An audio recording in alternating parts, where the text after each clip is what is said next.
මම විශ්වාස කරනවා 2024 සහ 25 වසරේ යම් දත්තයන් කීපයක් ඔබ හමුවේ තැබිය යුතුයි කියලා. ඒ අනුව 2024 වසරේ අපිට හැකියාව ලැබිලා තිබුණා විශේෂයෙන් හෙරොයින්, ගංජා, කොකේන්, හෂිෂ් සහ අයිස්. 2024 වසරේ හෙරොයින්, ගංජා, කොකේන්, හෂිෂ් සහ අයිස් කිලෝග්‍රෑම් 10871ක් පොලිස් බහරයට ගන්න ඒ 2024 වසරේ. ඒ වගේම 2025 වසරේ විශේෂයෙන් පොලිස්පතිතුමාගේ ඍජු අධීක්ෂණය, ඒ වගේම ඍජු මැදිහත් වීම යටතේ තීව්‍ර කරන ලද සියලුම මෙහෙයුම් හරහා 2025 වසරේ අපිට ඉතාමත්ම අතිසාර්ථක ප්‍රතිඵල ලබා ගන්නට හැකි වුණා. එහි ප්‍රතිඵලයක් හැටියට 2025 වසරේ හෙරොයින්, ගංජා, කොකේන්, හෂිෂ් සහ අයිස් සියලු මත්ද්‍රව්‍ය කිලෝග්‍රෑම් 23692ක් ග්‍රෑම් 307ක් සඳහා මේ මෙහෙයුම් තීව්‍ර කරන්නට හැකියාව ලැබුණා. දැන් බලන්න 2024 වසරේ 2025 වසරේ මම හිතන්නේ දැන් මේ වන විට 2025 වසරේ තමයි විශේෂයෙන් මෑත ඉතිහාසයේ වැඩිම මත්ද්‍රව්‍ය ප්‍රමාණයක් අත්අඩංගුවට ගෙන මත්ද්‍රව්‍ය අපරාධකරුවෝ, ජාවාරම්කරුවෝ වැඩිම ප්‍රමාණයක් අත්අඩංගුවට ගන්නට හැකි වුණේ අපේ 2025 වසරේ.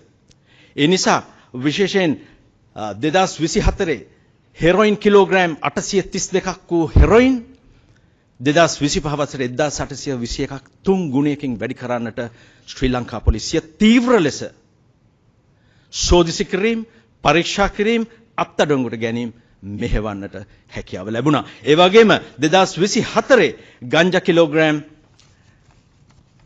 8359ක් 2025 වසරේ 17189ක් දක්වා වැඩි කරලා තීව්‍ර කරන්නට, එහෙම නැත්නම් සෝදිසි තීව්‍ර කරන්නට අපිට හැකියාව ලැබුණා. ඒ වගේම කොකේන්, හෂිෂ් සහ අයිස්. දැන් මේ සමස්ත සංසන්දනාත්මක අගයක් අපි සලකලා බලපුවම විශේෂයෙන් 2024 සහ 2025 100%කින් අපිට හැකියාව ලැබිලා තියෙනවා මේ මත්ද්‍රව්‍ය, එහෙම නැත්නම් මේ ජාවාරණමට අපිට තිතක් තියන්නට, පාලනය කරන්නට අපිට හැකියාවක් ලැබිලා තියෙනවා.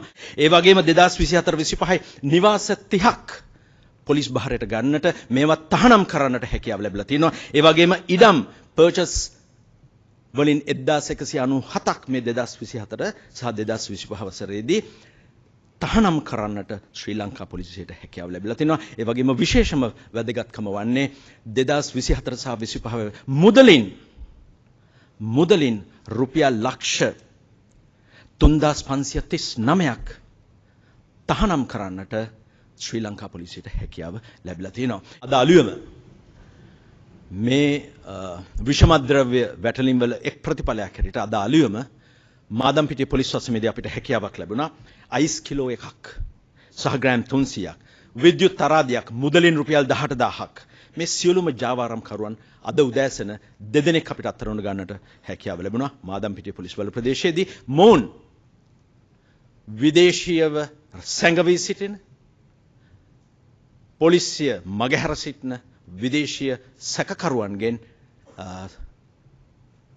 සහාය දෙන්නන් හැටියට අපි හඳුනාගෙන තිනවා. ඒ වගේම අපිට හැකියාව ලැබුණ පෙර දින ඔබට මතකයි විශේෂයෙන් 22 වෙනිදා ගෝණහේන විශේෂ කාර්යබලකාය නිලධාරීන් විසින් නැවතත් ත්‍රිවිල් රථයක් අත්අඩංගුවටගෙන එහි අයිස් කිලෝග්‍රෑම් 61ක් සහ ග්‍රෑම් 836ක් අත්අඩංගුවට ගන්න. දැන් මේකේ මුඛ්‍ය පරමාර්ථය මොකද? 2026 වසරට අපි පා තබලා තිනවා. 2024 2025 අපි සාර්ථක ලෙස අවසන් කළා තිනවා.